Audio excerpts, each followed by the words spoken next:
Roy's story is a story of every Chicago kid. Where Roy is special is he chose the hard road. What we did for Roy was provide that road. Nobody expected me to do anything until I did.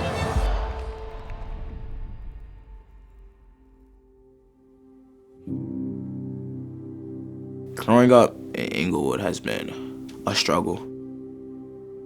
The West Inglewood neighborhood, it's pretty rough. It's one of the rougher areas of the city. He comes from a very supportive family, but it's also, a neighborhood where he is faced with challenges that others are not.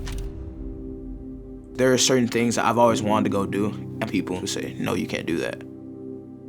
Some people could be high-spirited, worthy people who have big dreams, but with not a lot of opportunities, it's easy to slip into those things when you don't have any other options. Growing up, he may have heard, you come from here, you will never be this because you are not that. When you hear certain things often enough, you start to believe them. Kids from Englewood are 40% less likely to graduate high school than any other Chicago public school kid. Everything changed for him when he found wrestling through a group called Beat the Streets. I was a short black kid that was big. I didn't look super athletic. And I know what it's like to be that kid. So part of our jobs as coaches is you have to undo those negative things before you can start building them up. So I think one of the first times I stayed for practice, I told him, people may see you one way. That's not reality, right? What we hope to see in our kids is that they buy into something bigger than themselves, that they're part of a community that empowers them. Really advise you to get into something that's occupying your time instead of being on the streets. We provided him a different community than he would have been provided outside of Beat the Streets. What has happened is this whole world has been opened up to Roy. A world of limitless possibilities. There's a lot of interventions.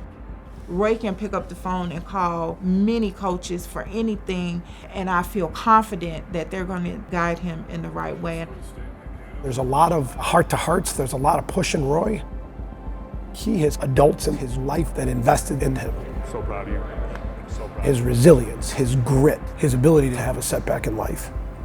Sophomore year, finding out my mom had cancer, it was probably one of the biggest trials of my life. I told him that I wasn't gonna be at practice. Coach Boyd told me everything was gonna be okay. But what is sitting at home gonna do?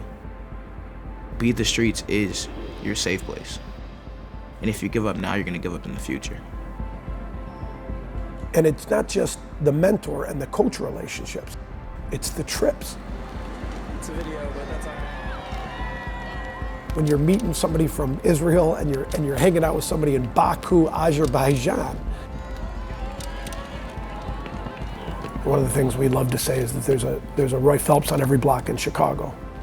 It is our job to find him, to build relationships with him, to surround them with adults.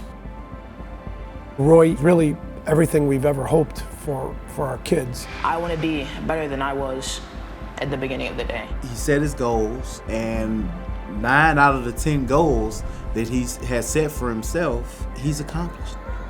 Roy became the first Beat the Streets IKWF state placer. He started putting his body together, his grades, and he started winning. He started expecting to win.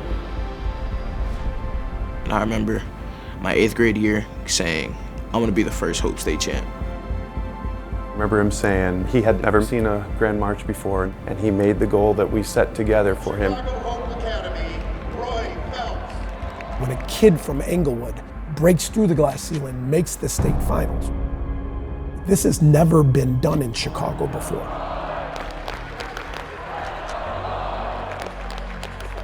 Okay, well, I want to do this. I want to be on the world team. Well, we haven't gotten to that one yet, but. Now he's going to college and he wants to be a lawyer. Someday Roy might go on to be a coach, go on to be a father. These are changes that you want to be making for your life. Roy wasn't gifted things. Every door we've ever presented to Roy, he's kicked down. Nobody gives you a spot at the table. You decide that you belong at the table. And our job at Beat the Streets is to convince him that he gets a spot at the table. And that's what's available at Beat the Streets to every single kid who's willing to put in the work. Being uncomfortable was a privilege, and a lot of kids didn't get to experience that. Beat the Streets has supported not just my son, but my family. I wouldn't trade Beat the Streets for the world. Beat the Streets it will always be a part of who I am. No matter where I go, no matter if I end up on the other side of the world, I'm always gonna be a Beat the Streets kid at heart. The journey does not end.